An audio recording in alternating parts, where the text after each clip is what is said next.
Hi guys! Simulan natin sagutin ang mga tanong sa ating comment section.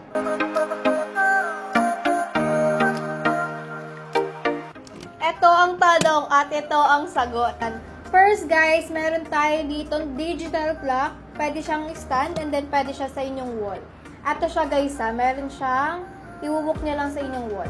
Then guys, maraming nagtatanong, ayan, bakit daw may wire? Then meron pang battery. Pakita ko sa inyo guys, yung nasa likod niya. Kung napapansin nyo, meron siyang bilog dito. Ayan, open ko lang to and then makikita nyo parang may battery yan sa likod. Ayan, ito guys is hindi siya de battery. Ito is memory battery guys. Hindi siya ordinary battery.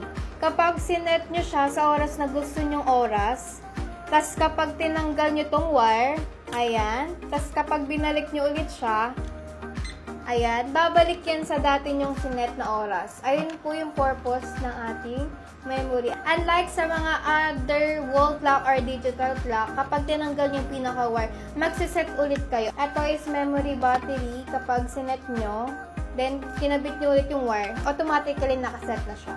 Ayun lang. Have a nice day guys. And check out yun na to. Bye!